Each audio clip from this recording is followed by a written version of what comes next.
Welcome to the Swimming from Home talk show. I'm here with Louise Hansson. Louise, you are in Sweden right now. Can you tell me how you came to be there at this time of the year? Yeah, it's not what I planned, obviously. Um, Same as everyone else, basically, as soon as we got hit with the NCAA news, I was still convinced that I was going to stay in LA and train there. Olympic was still on, and my plan was to stay in LA up until Olympics and go straight to the Olympics. Um, and the situation wasn't too bad. So I was like, okay, I will stay. My mom is a nurse back home. So she was like, no, I think it's fine. You stay. I will keep you updated. Um, and then it took about like 4 or 5 days afterwards. I think it was when NorCal went on lockdown. I was like, oh, I feel like it's just like a matter of time until LA goes on lockdown. So I called my parents and they're like, Sweden is not planning on going on lockdown. Like everything is functioning as normal. I don't want you to sit by yourself in an apartment. Like I want you to go home. Um, and honestly, that was probably one of the hardest goodbyes I've ever had to do. Like I had planned to have 6 more months in LA, and then like I got 12 hours notice and I had to fly home and like basically pack up my room. Um, it was like very last minute. I was calling my mom like at the airport about to board a plane being like, do I really have to leave? But I'm very Yeah. happy I'm home now. Yeah, as I said, Sweden haven't gone on lockdown, so I'm very happy to be home, be with my family, and everyone is safe and healthy still, so that's good. Yeah. Yeah. So tell me a little bit about how, since you've gotten home, what has your, routine become? What kind of activities have you gotten into? Because Sweden's not on lockdown. That's amazing. No, it's like it's been pretty normal in terms of like working out. I'm still able to swim every day. I can lift. The challenge have been to find a schedule that works since I'm still in class, and I was lucky and I'm a person that like morning classes, so I schedule all my classes in the morning. And now with a 9 hour time difference, those are night classes, but at least it's not like 2 a.m. It's like at latest 11 p.m. Still not ideal, but doable. So I'm trying to work like my schedule when I can swim and not around my class times. So it's like 4 more months, 4 more weeks, and then I'm done with school. But yeah, swimming every day, lifting. Um, yeah, I got started swimming for a new coach, but someone that I really trust and have had contact with for the past 4 years. Like every time I come home during the summer, he's the one that I turn to. And he's been really helpful. Like he's been visiting me in LA, knows Dave's style of coaching, and have done like a combination of like what I'm used to with Dave and his way of coaching. And no, it's been working really good. And yeah, I'm happy to be able to be in the water. Definitely. So do you have a training group there then? Yeah, so I'm from like one of the biggest club teams in Sweden, so there's a Mhm. huge group. Since there's so many, and there were like 6 of us that came back from the US, we couldn't really just get thrown into a group. There would be way too many swimmers and not enough lanes. So the 6 of us kind of created a group. Sometimes we swim with the rest of the club team, but um, otherwise, we just swim together earlier in the morning or around their schedule because they're still in school, and they can't really work around their times. My club team is connected to a school, so it's like kind of like college, but in high Mhm. school, so they can like swim. So they can't really change their times, so we have to work around them. Gotcha. Yeah. And is Sophie your sister at home as well? Yeah, she got home like a week before me. Okay. That's nice. At least we have each other. Yeah. And I'm guessing she's training with you also. Yeah. Cool. So what would you say maybe I guess first of all, why do you think coronavirus hasn't hit Sweden? Oh, it hit us. We have Okay. a lot of cases. Not like a lot, like considering yeah, I'm surprised we're still fully open as we are. Like Mhm. Norway and Denmark, like the countries close to us, they're both fully in lockdowns. Mhm. And if I'm right, I think we are the Scandinavian country with the most cases. Um, I can't really, like, I'm not an expert, obviously, so Yeah. I can't really explain why we're having, but I think Sweden is trying to, like, build up an immunity in the society. So like a lot of elderly people are highly advised to stay at home. Like my grandparents, we go grocery shop for them and everything, and we like basically tell them, please go for walks, but like don't meet anyone. Like if you see someone, be outside, keep your distance. Like trying to get to elderly and people in the risk groups to take their, like stay away and be away from everyone else, and like try to get an immunity in the population.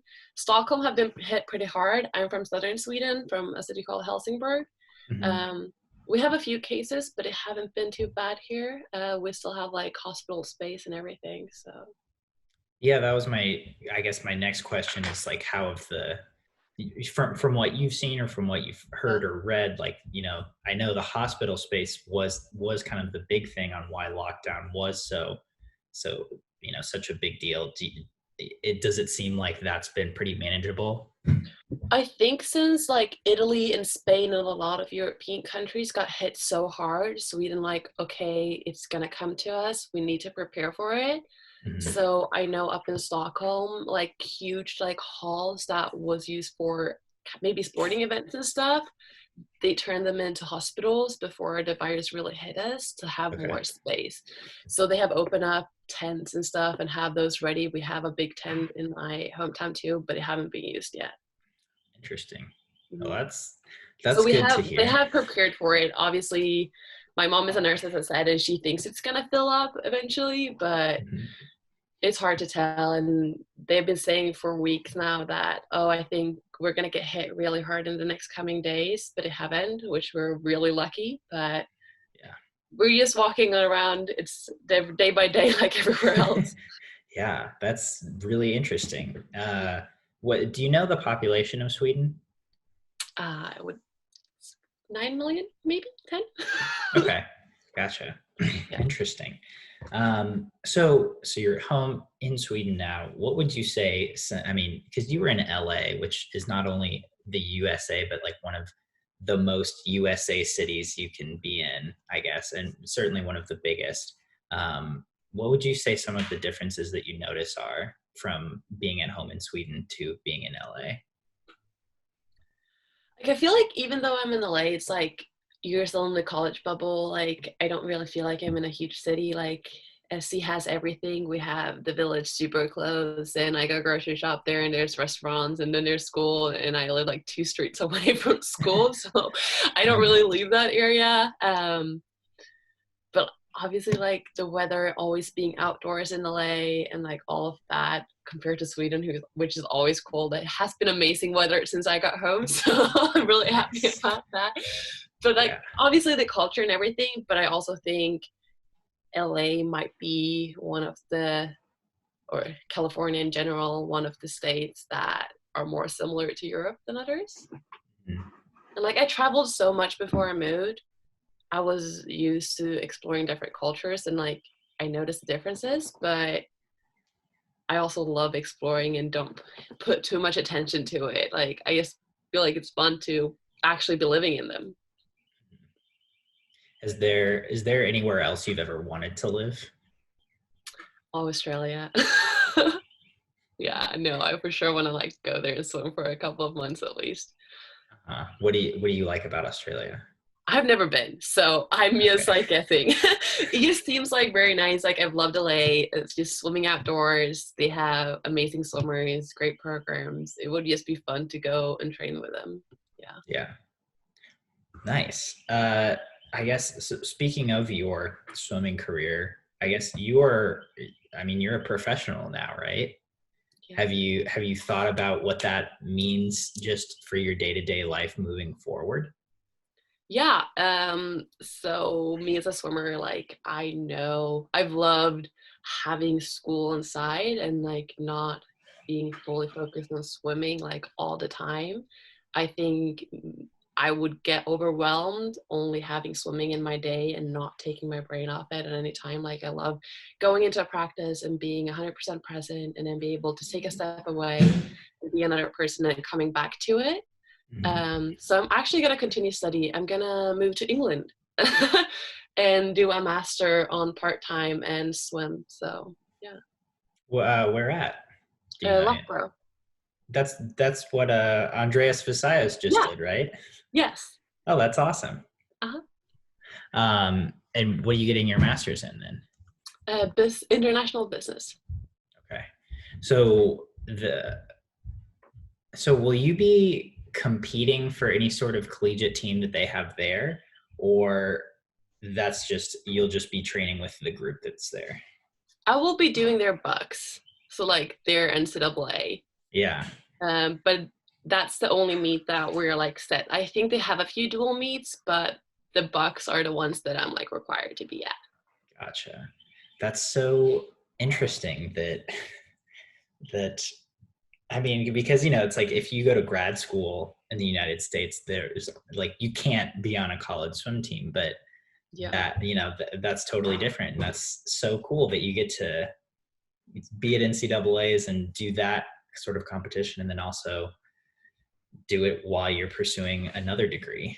Yeah, I think most people on the team will be doing undergrado, but I'm just happy to be able to do a master. Like you said, like it's not possible in the US, and in Sweden, there's really no schools where you can combine sport and school on any level, like Mhm. after high school. So That's awesome. So what? How long will that program be? it's a 1 year, but I'm gonna do it part time, so I'll be there for 2 years. That's the Okay. very longest. Does that mean you'll swim at the Bucks for 2 years? Yeah. Nice. That's awesome. That's so cool. So then being a pro, do you have a plan to participate in the ISL at all? Yeah. I've loved doing the dual meets, and like ISL just looked like a hyped up dual meet, and so I'm Yeah. super excited about that. Yeah. So again, coming from the USA, this is like unprecedented. So you'll be able to pursue a master's degree, compete for that school while pursuing a master's degree, and do the ISL all simultaneously, Yes. and train for an Olympics. Yes. I know, it's amazing. I just like they came to SC, and I was like studying on campus, and then I saw a flyer, and I was like, oh, like I don't think I'm gonna study next year, but I'm just gonna go to this like information session. And then I was like, wow, this sounds awesome. And I just got in contact with the coaches, and then yeah, everything just felt right. That's awesome. And that will start in the fall, correct? Yes, hopefully. Yeah, fingers crossed. Fingers crossed. Cool. So until then, you'll be in Sweden, I'm guessing. If things calms down and I'm able to get back to LA, I might try to do that. Yeah. Yeah. Yeah, that seems fair. So you were planning on being there for another 6 months, meaning until this fall? Until like July, mid-July, when I would Okay, leave for the Olympics. gotcha. But now when Olympics is not happening, if I'm able to get back, I would probably stay until end of August. Okay, gotcha. Um, so do you have any plans while you're in Sweden now, besides just training? And I mean, how do you spend time with your family? What do you guys do together? Do you even Uh, hang out? You're like, no, mom and dad, leave me alone. no, we're super close in my family, and like both me and my sister obviously are doing school online. So is my brother. He's in high school. My dad is a coach, so he's like pretty similar schedule as to us.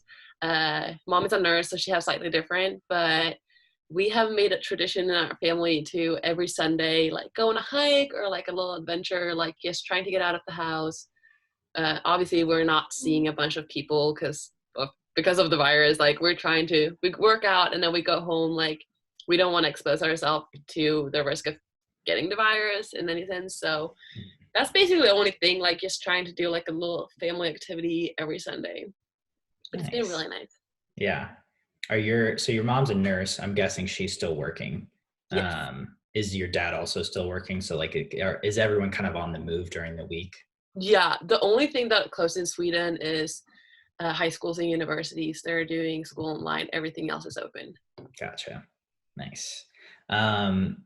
So what are like, I'm assuming in LA and the USA in general, there's like again, you talked about being in the college bubble, but I'm guessing you still do stuff for fun and go to certain places.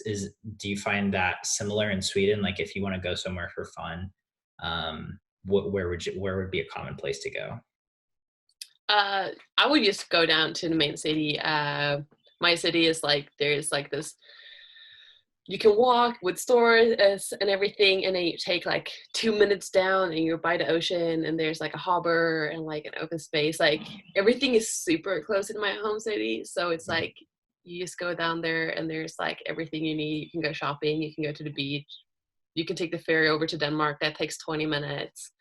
Live right by a forest. So Wow. just like being outdoors most of the time. It's not like LA where there's Santa Monica and Venice and all these places. You basically just go down to the main city, which is like really close. Yeah. Yeah, nice. Okay, so I've always wondered about Swedish summers and how, right? I'm guessing right now the days are kind of normal Mm-hmm. in terms of hours of the daylight and hours of the nighttime, but I'm guessing you've been in Sweden when it's like 2 hours of nighttime. So where I'm from, it's like pretty normal. I would say like sun can be up until like 10 p.m. Hmm. Like in the very middle of summer. Hmm. We had nationals up in SwimSwam, which is like I would consider it north, but it's basically halfway through Sweden, a little above. Okay. Um, and I remember like we didn't get tired. It was like, oh shoot, it's like 11 p.m. and it's like it felt like midday. Like I think we didn't even notice when the sun went down. Like you had to have it like really dark in your room to be able to sleep because the sun was like just up all night. Yeah. But I haven't been like exposed to like actually the sun never going down. Like that's very up north. Okay. Gotcha. Um, well, cool. I guess moving forward, any kind of thoughts on just how you will be handling this over the next couple months? I'm just trying to like keep a routine and like getting to work with this new coach and trying to figure out everything and not making too many plans or like taking it day by day. Like I don't want to get disappointed not having more plans being canceled. And yeah, Olympics a year away, so I get some more time. So don't have to stress about that this summer, obviously. But yeah, just trying to stay positive, doing what makes me happy, and like spending time with my family. Like the five of us living together will probably never happen again. So just taking advantage of those last months. Yeah. Well, awesome. Thank you so much for your time, Louise. Thank you.